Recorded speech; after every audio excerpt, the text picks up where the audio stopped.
Hello friends, welcome back to my channel Shikshastic. Friends, facts on Uttarakhand पर हमने काफ़ी सारे टॉपिक्स पर अब तक बात की है।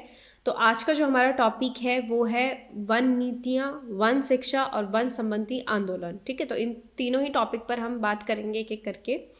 तो इन तीनों में से जो पहला टॉपिक है वन नीतियाँ, तो उसको देखते हैं। जो उत्तराखंड में वन नीति आई है या भारत में वन नीति आई है, तो उसका उत्तराखंड के लिए क्या वो फ़ायदेमंद रही और क्या क्या चीज़ें उनमें हुई, उनके बारे में हम बात करेंगे, उन फैक्ट्स के बारे में।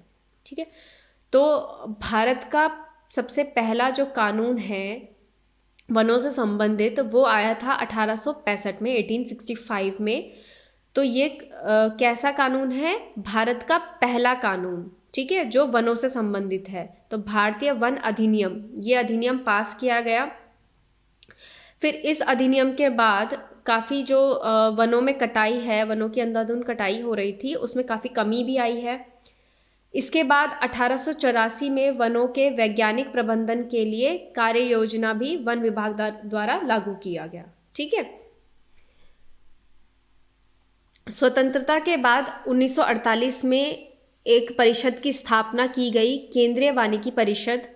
ठीक है, जिसका जो मेन मोटिव था परिषद का, वो था वनों का संरक्षण, विस्तार और रखरखाव। ठीक है, और इसी के तहत, इसी मोटिव को पूरा करने के लिए कि लोगों के प्रति एक जागरूकता उत्पन्न हो, कैसी जागरूकता? वनों के संरक्षण हेतु, वनों के रखरखाव के हेतु, वनों का विस्तार करने के लिए, ऐसी जागरूकता उत्पन्न करने के लिए 1950 में देश भर में वन महोत्सव का आयोजन शुरू किया गया। ठीक है, तो जो हर साल देश में वन महोत्सव मनाया जाता है, वो हर साल जुलाई महीने के पहले सप्ताह में, the first week of July month, इसमें वन महोत्सव मनाया जाता है। ठीक है, तो किसको ध्यान में रखते हुए? ताकि वनों की रक्षा हो, वनों का संरक्षण हो और वृक्षारोपण को भी प्रोत्साहन मिले।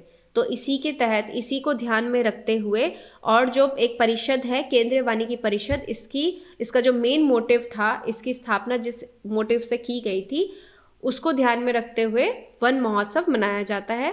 और इसका जो आयोजन है वो हर वर्ष कब होता है? जुलाई महीने के पहले सप्ताह में। ठीक है,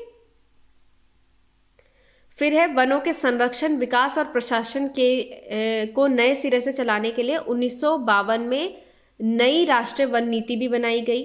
ठीक है, जिसमें कुछ परिवर्तन के साथ 1998 में कुछ संशोधित राष्ट्रीय वन नीति बनाई गई। ठीक है, तो पहली जो वन नीति बनी थी वो कब बनी थी? 1952 में। ठीक है, जो राष्ट्रीय वन नीति थी पहली, वो थी 1952 में। उसके बाद उसमें कुछ सुधार हुए, कुछ संशोधन किए गए। संशोधन होता है कि कोई भी नीति है, कोई भी कानून है, कोई भी अगर कानून पास हुआ है, उसमें अगर कुछ चेंजेस करने हैं, किसी नीति में चेंजेस करने हैं, तो जो चेंजेस होते हैं या फिर कुछ उसमें ऐड ऑन होता है या फिर कोई कमी है उसको सुधारा जाता है, तो उसे उसके बाद दोबारा अगर लागू किया जाए तो वो संशोधित पार्ट कहलाता है। ठीक है, कि उसमें कुछ संशोधन हुआ है। तो 1998 में फिर संशोधित राष्ट्रीय वन नीति बनाई गई। ठीक है, तो इसी नीति के आधार पर जो उत्तर प्रदेश सरकार है ने वन नीति बनाई, और वही वन नीति जो है उत्तराखंड में भी लागू होती है। ठीक है, फिर जो ये वन नीति है, इसके जो मुख्य बिंदु हैं, वो मुख्य बिंदु क्या क्या है? कि प्रदेश में जैव विविधता एवं वन्य जीव जंतुओं के संरक्षण की रणनीति एवं कार्य योजना तैयार करना और उसे क्रियान्वित करना। ठीक है, तो प्रदेश में जो जैव विविधता और जो वन्य जीव जंतुओं हैं उनका संरक्षण हो, उससे रिलेटेड जो भी रणनीति बनानी है। ठीक है, एक प्लान बनाया, उस प्लान को कैसे काम करना है उसकी एक योजना बनाई, और फिर उसके बाद उसको एग्जीक्यूट किया प्लान को। ठीक है, फिर प्रदेश में रिक्त एवं बंजर जो स्थान है वहाँ पर क्या हो? वन रोपण करके वहाँ पर वन वाले क्षेत्र को बढ़ाया जाए। ठीक है, ये भी इसका एक मेन पॉइंट था। फिर सामाजिक वानिकी एवं कृषि वानिकी को प्रोत्साहित करना। इसके बाद पारिस्थितिकीय पर्यटन को लोकप्रिय बनाने हेतु जैव विविधता वाले क्षेत्रों का व्यापक प्रचार और प्रसार करना। ठीक है, एक ये पॉइंट इसका हो गया। फिर है राज्य में वन अनुसंधान एवं प्रौद्योगिकी प्रशिक्षण को विस्तृत करना। ठीक है, तो जो भी रिसर्च से रिलेटेड और जो भी टेक्निकल जो एक प्रशिक्षण है, तो उसको विस्तृत करना। ठीक है, किससे रिलेटेड? कौन सी ट्रेनिंग, प्रशिक्षण यानी ट्रेनिंग, तो किससे, वन अनुसंधान, ठीक है। फिर है वन विभाग में सूचना के आदान प्रदान के लिए कंप्यूटर सूचना तंत्र विकसित करना, ठीक है। तो ये 5 मेन पॉइंट्स हैं किसके, जो वन नीति थी उसके, ठीक है, मेन पॉइंट्स। फिर आगे देखते हैं वन शिक्षा। तो वन शिक्षा जो है, वन शिक्षा मतलब वनों से संबंधित जो भी रिसर्च या फिर जो भी यूनिवर्सिटीज़ जो खोली गई, जिनकी स्थापना की गई, तो उनके बारे में हम देखेंगे। तो सन 1865 में भारत के प्रथम वन महानिरीक्षक डॉक्टर डीटिच बैंडेस की नियुक्ति की गई, ठीक है। कब की गई इनकी नियुक्ति, 1865 में। ये कौन थे, भारत के प्रथम वन महानिरीक्षक, ठीक है। तो और इन्हीं की सलाह पर 1878 में देहरादून में फॉरेस्ट स्कूल ऑफ देहरादून की भी स्थापना की गई। फिर 1884 में 1884 में इसका नाम जो है वो फॉरेस्ट स्कूल ऑफ देहरादून, ठीक है। ये फॉरेस्ट स्कूल ऑफ जो देहरादून है, ये देश का पहला वन महाविद्यालय है, ठीक है। तो ये मोस्ट इम्पॉर्टेंट एक फैक्ट है कि भारत देश का पहला वन महाविद्यालय कौन सा है, तो वो है फॉरेस्ट स्कूल ऑफ देहरादून, जिसका नाम 1884 में बदलकर इंपीरियल फॉरेस्ट स्कूल रखा गया, ठीक है। क्या रखा गया, इंपीरियल फॉरेस्ट स्कूल। फिर 1906 में अनुसंधान कार्य मतलब जो रिसर्च वर्क है उसके साथ इसको जोड़ा गया और इसका जो नाम है वो इंपीरियल फॉरेस्ट स्कूल से भी बदलकर इंपीरियल फॉरेस्ट रिसर्च इंस्टीट्यूट रखा गया, ठीक है। तो इंपीरियल फॉरेस्ट रिसर्च इंस्टीट्यूट, ठीक है। फिर है इस संस्थान में काफ़ी सारे काम बढ़ते जा रहे थे, तो उसकी वजह से स्पेस में जो है वो कमी आ रही थी, ठीक है। स्थान का अभाव हो रहा था, जिसकी वजह से 1914 में कार्यालय एवं प्रयोगशाला बनाकर इसे चांद बाग में स्थानांतरित कर दिया, ठीक है। फिर स्वतंत्रता के बाद इसका नाम, क्योंकि इसे एक कार्यालय और प्रयोगशाला बना दिया गया था, तो स्वतंत्रता के बाद इसका नाम फॉरेस्ट रिसर्च इंस्टीट्यूट रख दिया गया, ठीक है, जिसे आज हम FRI के नाम से जानते हैं। काफ़ी फेमस है FRI देहरादून में, तो फॉरेस्ट रिसर्च इंस्टीट्यूट, ठीक है। कब, 1914 में। तो अगर FRI कब अस्तित्व में आया, तो 1914। उससे पहले ये कॉलेज के रूप में था, एक इंस्टीट्यूट के रूप में था, ठीक है। तो इस तरीके से आप इनको ध्यान रख सकते हैं। फिर है FRI का जो सभागार है मतलब एक हॉल है जहाँ पर सभा इत्यादि जैसे की जाती है, तो उसे सभागार कहते हैं। तो FRI का जो ऐसा हॉल है वो पूरे एशिया में एकमात्र ऐसा हॉल है जो लकड़ियों से निर्मित है, लकड़ियों से बना हुआ है, ठीक है। इसमें जो संग्रहालय हैं, 6 संग्रहालय हैं, और जो ये भवन है FRI का, इसमें 18,000 काष्ठ नमूनों के साथ एक काष्ठ संग्रहालय भी है, ठीक है। फिर है FRI का जो मुख्य कार्य है वो क्या है, जो वानिकी संस्थान है, वानिकी संस्थान नीति है उसको सूत्रित करना, ठीक है। और जो इसके संगठक संस्थान है, मतलब इससे जुड़े हुए जो भी संस्थान हैं, जो भी सेंटर्स हैं, जो केंद्र हैं या फिर जो ऑर्गेनाइजेशंस हैं, ठीक है, उनको, और जो भी यूनिवर्सिटीज़ हैं उनको वानिकी अनुसंधान कार्यक्रम का समन्वय करना, ठीक है। जो भी इससे रिलेटेड या इससे संबंधित जो भी ऑर्गेनाइजेशन, यूनिवर्सिटीज़, जो भी सेंटर्स हैं, उनके जो भी कार्यक्रम है, जो भी प्रोग्राम्स वो करवाता है, तो उसके साथ उसका क्या करना, समन्वय करना, ठीक है। वर्तमान में इसके अधीन कितने संस्थान हैं, 8 संस्थान हैं और 3 केंद्र कार्यरत संस्थान, ठीक है, 3 केंद्र कार्यरत हैं।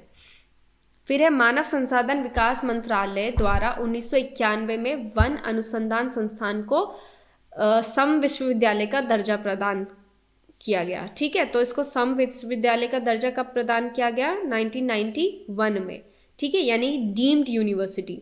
तो डीम्ड यूनिवर्सिटी जैसे ही ये डीम्ड यूनिवर्सिटी में चेंज हुई, तो इसमें शैक्षिक कार्यकलाप भी बढ़ते गए, ठीक है। तो डीम्ड यूनिवर्सिटी मतलब ऐसी यूनिवर्सिटीज़ जहाँ पर रिसर्च के साथ साथ जो एजुकेशन वाला जो काम है वो भी होता है, ठीक है। और 2006 में इस जो संस्थान ने क्या किया, अपनी प्लैटिनम जुबली भी मनाई। फिर है 1929 में देहरादून में एक स्थान है कूलागढ़, उसमें एक और जो है अनुसंधान केंद्र, जो रिसर्च सेंटर है, वन अनुसंधानशाला, उसकी भी स्थापना की गई। बाद में ये जो अनुसंधानशाला है, इसको फॉरेस्ट रेंजरों की, जो फॉरेस्ट रेंजर्स होते हैं उनकी ट्रेनिंग के लिए, बाद में फॉरेस्ट रेंजरों के परीक्षण के लिए देहरादून में ही इंडियन फॉरेस्ट रेंजर कॉलेज की भी स्थापना की गई। ठीक है, तो सबसे पहले एक अनुसंधान केंद्र बनाया गया 1929 में, जिसकी स्थापना देहरादून के कूलागढ़ में हुई। उसके बाद फॉरेस्ट रेंजर्स के ट्रेनिंग के लिए भी देहरादून में एक इंडियन फॉरेस्ट रेंजर कॉलेज की भी स्थापना की गई। ठीक है, तो ये वन संबंधित शिक्षा से जो संबंधित जो भी कॉलेज, यूनिवर्सिटीज़, ठीक है, जो भी रिसर्च सेंटर्स हैं, उनके बारे में हमने बात करी।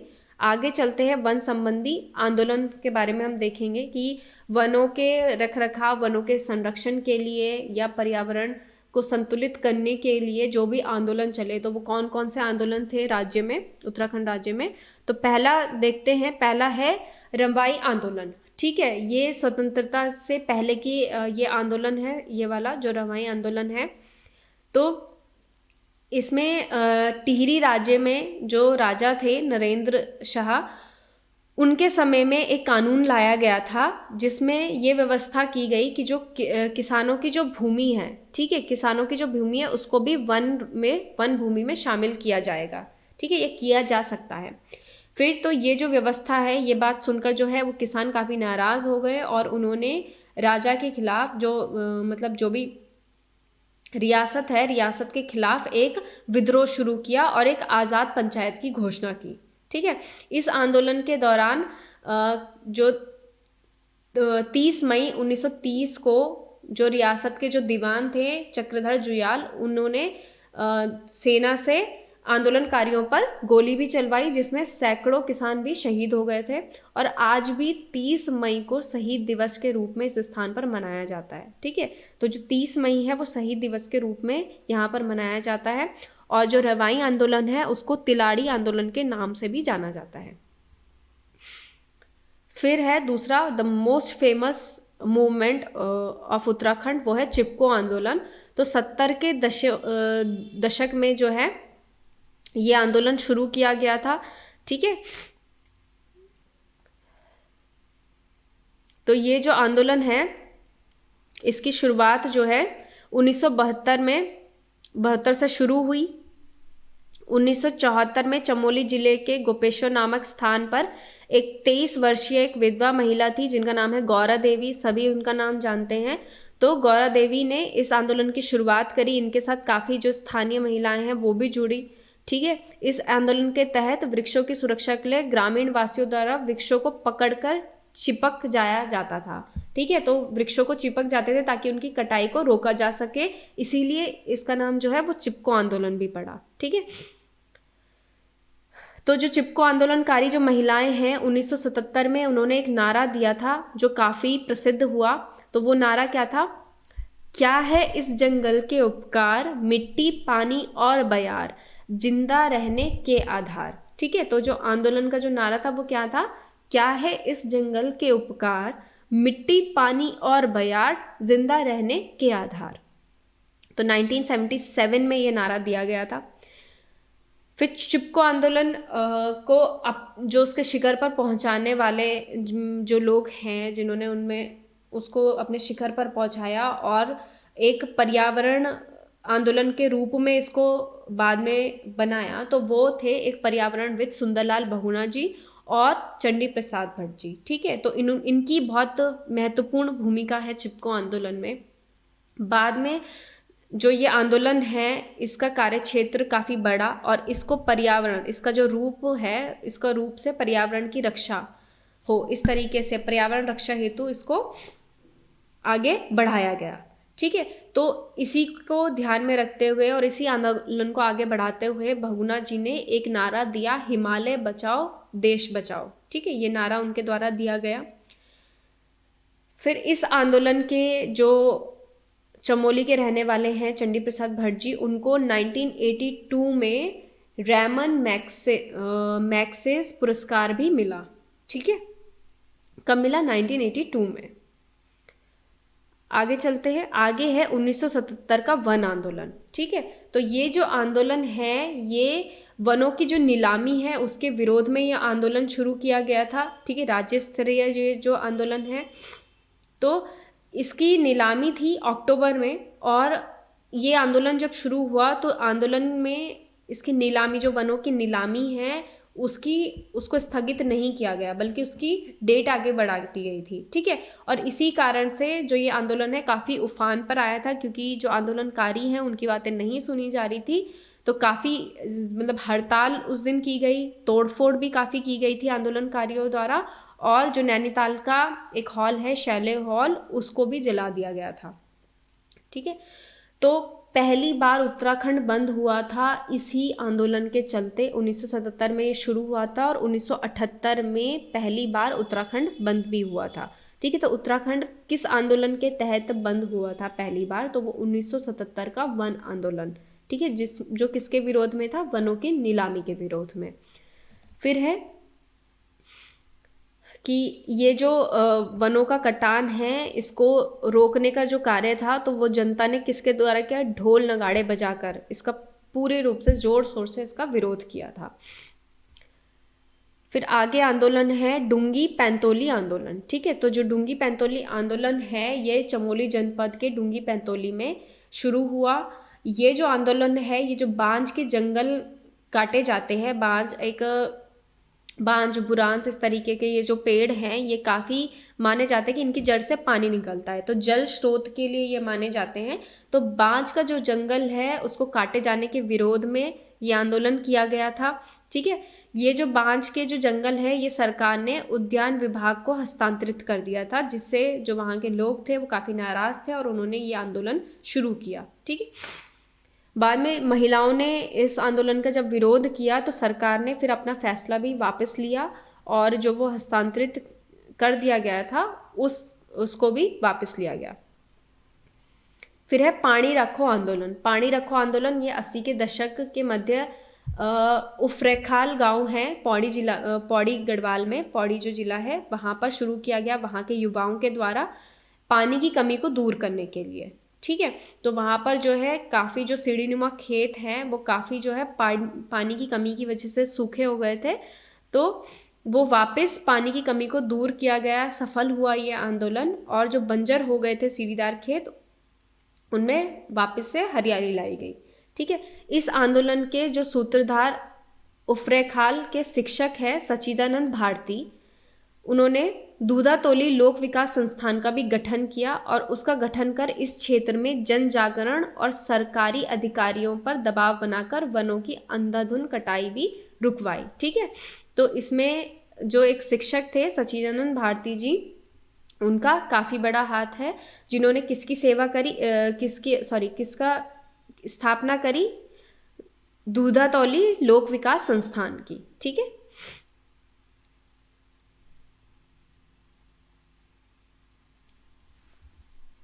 तो अब तक जो ये इस आंदोलन के तहत अब तक जितने लोग हैं, कम से कम सबने मिलाकर, बच्चे, नौजवान, महिलाओं, सबको मिलाकर अगर देखा जाए तो लगभग 15 लाख से भी अधिक पेड़ लगाए गए हैं इस आंदोलन के तहत।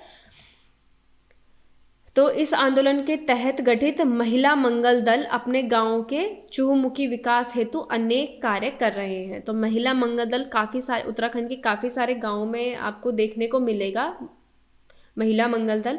तो यहाँ पर ये जो हैं, जो भी महिलाएं हैं वो एक साथ एकजुट होकर गांव के विकास के लिए, और गांव में अगर किसी भी तरीके की कोई भी गतिविधि होती है जो गांव के हित के लिए सही नहीं है, उसके खिलाफ जो है महिलाएं डटकर एक साथ सामना करती हैं। तो महिला मंगल दल इसीलिए गठित किया गया था, और काफ़ी सारे गाँवों में आपको उत्तराखंड के देखने को भी मिलेगा। फिर रक्षा सूत्र आंदोलन। रक्षा सूत्र आंदोलन वृक्ष पर रक्षा सूत्र बांधकर उसकी रक्षा का संकल्प लेने संबंधी ये आंदोलन है। 1994 में टिहरी के भिलंगना क्षेत्र से ये शुरू हुआ। ठीक है, इस आंदोलन का जो मुख्य कारण है वो है ऊंचाई के वृक्षों को काटने पर लगे प्रतिबंध के हट जाने के बाद।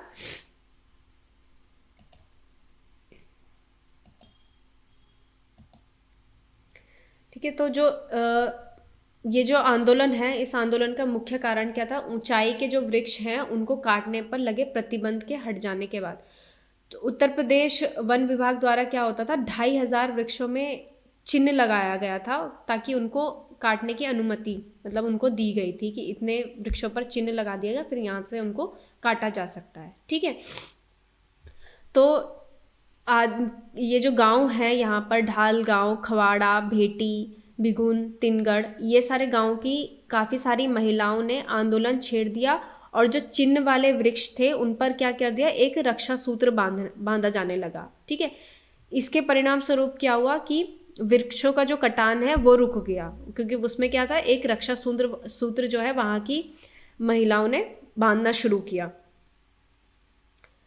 तो आंदोलन के कारण आज तक रयाला के जंगल के वृक्ष चिन्ह के बावजूद सुरक्षित है, मतलब उन पर चिन्ह लगाया गया परंतु वो काटे नहीं गए। ठीक है, इन आंदोलनों का जो प्रभाव है वो उत्तरकाशी आदि जिलों में भी देखने को मिला।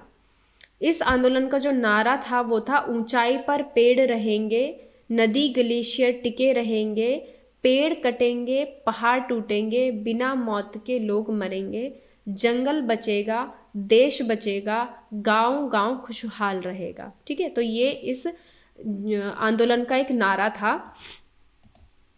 किस आंदोलन का? रक्षा सूत्र आंदोलन का नारा। ठीक है, तो ऊंचाई पर पेड़ रहेंगे, नदी ग्लेशियर टिके रहेंगे, पेड़ कटेंगे, पहाड़ टूटेंगे, बिना मौत के लोग मरेंगे, जंगल बचेगा, देश बचेगा, गांव गांव खुशहाल रहेगा। तो इस तरीके का नारा जो है इस आंदोलन में दिया गया।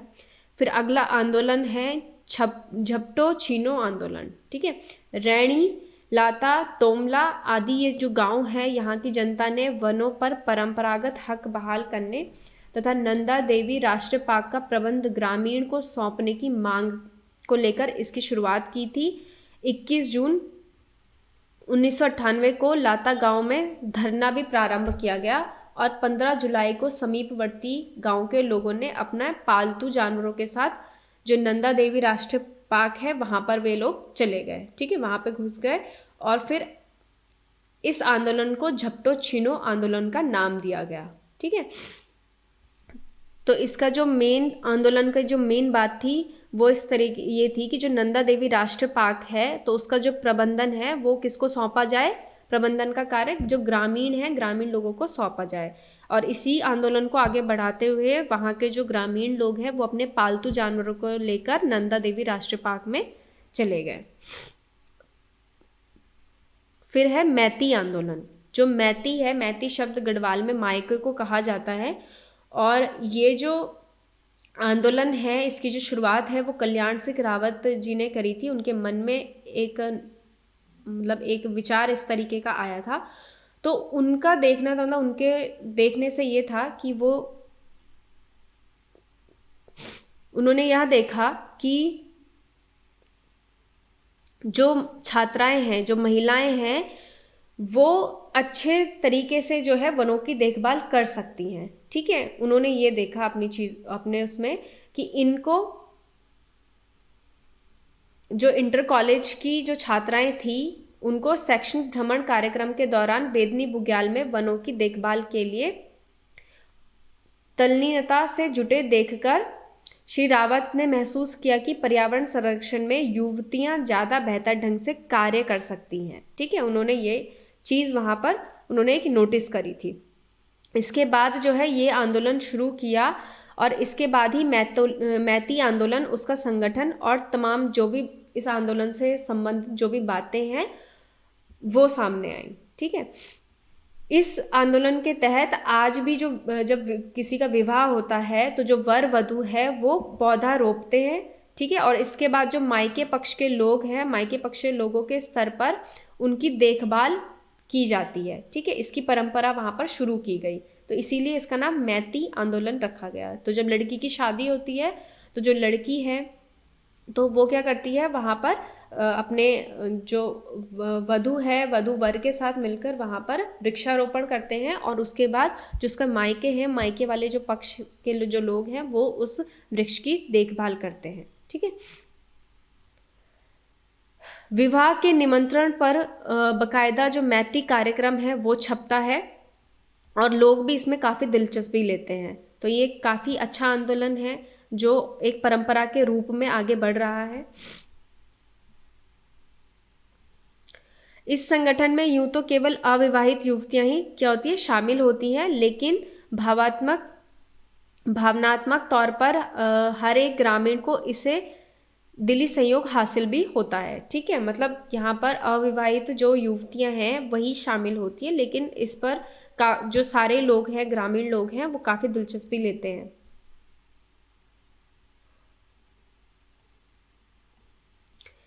फिर इसकी जो मुख्य अन्य बातें हैं वो है कि गांव की सारी युवतियां आपस में मिलकर मैती संगठन के संचालन के लिए अध्यक्षता चुन लेती हैं। ठीक है, तो जो भी उस संगठन की अध्यक्ष होंगी उनको दीदी का दर्जा प्राप्त होता है।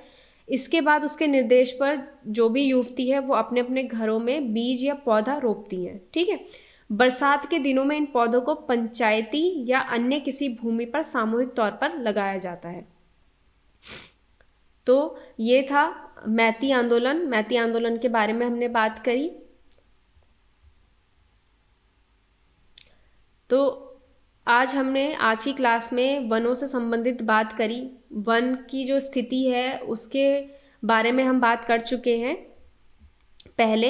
इससे पहले वाली वीडियो में। आज जो हमने बात करी वो हमने बात करी जो वन संबंधी आंदोलन है उनके बारे में बात करी, वन शिक्षा संबंधी के बारे में बात करी और फिर वन नीतियों के बारे में भी हमने बात करी। तो ये 3 टॉपिक्स आज की वीडियो में हमने कवर किए हैं। आज की वीडियो में इतना ही रखते हैं। जिन लोगों ने अभी तक चैनल सब्सक्राइब नहीं किया है वो जल्द से चैनल सब्सक्राइब करें और जो भी कंटेंट यहाँ पे बताया जा रहा है अगर उससे संबंधित आपको कोई प्रश्न करने हैं तो वो भी आप हमसे कर सकते हैं।